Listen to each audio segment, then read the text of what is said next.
Alors, notre mission, on va dire, ce qu'on fait principalement, c'est le fait de pouvoir diagnostiquer plus de 25 maladies à partir seulement d'un enregistrement de voix de 30 secondes. Et donc, ces maladies, ça va être notamment être en santé mentale, tout ce qui est dépression, troubles de l'anxiété, aussi en neurologique, tout ce qui est Parkinson's par exemple, ainsi que tout ce qui est pathologie respiratoire et cardiovasculaire. Mais ensuite, on a commencé notamment dans ce qui est plutôt le bien-être mental, donc la détection des signaux précoces du burn-out via notamment une intégration qu'on a fait sur Microsoft Teams, qui est déployée depuis longtemps dans quelques grosses boîtes, qui nous a valu le prix de Startup de l'année 2023 par Microsoft.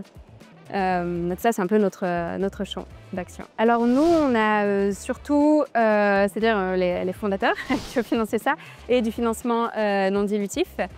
Aujourd'hui, donc on a voilà, ces déploiements qui génèrent du revenu, et en parallèle, on a aussi pas mal d'études cliniques en cours pour la validation de ce qu'on appelle donc les biomarqueurs vocaux, le fait de pouvoir diagnostiquer dans la voix pas mal de maladies. Et donc on attend les résultats de certaines études cliniques, et pour d'autres, on a déjà eu les résultats. Et on essaye d'élargir le champ des possibles par rapport à juste à un enregistrement de 30 secondes, ce qu'on peut faire à partir de ça. Et puis à terme, je pense que ça va être le futur, au même titre qu'une prise sanguine ou une radio. Ce que nous disent par exemple les neurologues, qu'eux, pendant la session de consultation, ils veulent activer ça de la même manière qu'ils prescriraient une prise de sang ou un IRM ou une radio, vraiment comme analyse complémentaire, mais voilà, qui coûte pas grand-chose et qui n'est pas du tout invasif, et on a les résultats quasiment instantanément. C'est un outil supplémentaire pour eux.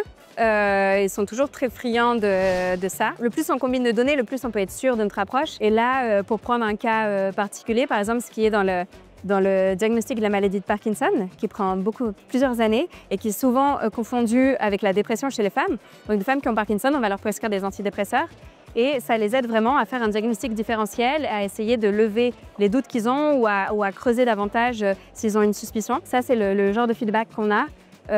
Après, par exemple, une chose sur laquelle on a travaillé avec les hôpitaux à Genève, là, c'est surtout sur la santé mentale, et pouvoir, peu importe le motif de la consultation, voir s'il n'y a pas une dépression qui arriverait, et pour mettre en face de la personne qui en aurait besoin le support au bon moment de manière automatique et anonyme. L'impact, c'est-à-dire que je pense, grâce à un moyen aussi peu intrusif de détecter vraiment les signaux précoces de différents soucis de santé, on va pouvoir soit les traiter de manière plus précoce, donc je mentionne l'exemple de Parkinson, mais c'est pareil en santé mentale, c'est pareil pour pas mal de soucis de santé. Puis il y a par exemple aussi le cas de décompensation, donc qui est une crise que les personnes qui vivent avec de l'insuffisance cardiaque, quand elles font une décompensation, donc ça va être une crise et ça engendre une hospitalisation. Et c'est la première cause d'hospitalisation dans le monde. Et ça, nous, dans la voix, on peut détecter lorsqu'une crise arrive et la personne prend juste un médicament au lieu d'être hospitalisée, que ce soit très lourd pour elle. C'est plein de choses comme ça où je pense que ce soit la prévention ou le traitement précoce, je pense que ça va vraiment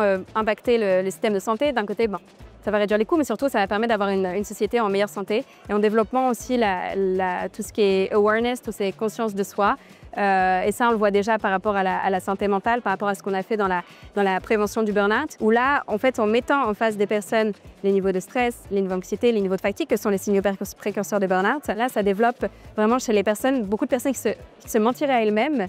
Ça leur fait prendre conscience, ah ok, en fait, je pensais que c'était juste un petit stress passager, mais au final, je vois vraiment que sur mes graphes, ça augmente. Il faut faire quelque chose. Et là, nous, directement, il y a du soutien qui est recommandé via notre réseau de partenaires. Je pense qu'il y a beaucoup d'aspects, mais d'une part, l'approche vient quand même du potentiel de la technologie. J'ai hésité à poursuivre une carrière de chercheur initialement, sauf qu'après, je voulais vraiment avoir un impact dans le monde réel. Et quand on fait de la recherche, on a un peu de chance, on fait un brevet et les racheter, ou sinon ça finit souvent dans les tiroirs. Et par exemple, sur Parkinson, c'est depuis les années 90 que la technologie a commencé à faire ses preuves. Je pense que c'est ça qui m'a motivée initialement. Je suis assez intéressée par l'aspect aussi développement commercial, business, donc le fait d'être et qui est dur parfois d'être un peu partout, ça permet vraiment de créer quelque chose de A à Z qui vraiment peut avoir un impact sur la société et de ne pas se retrouver frustré parce qu'on est bloqué, même si ça arrive des fois, mais on est bloqué parce qu'on ne décide pas en fait ce qu'on fait et on travaille juste sur un petit aspect. Je pense que souvent c'est ça quand on rejoint une structure, surtout une grande structure.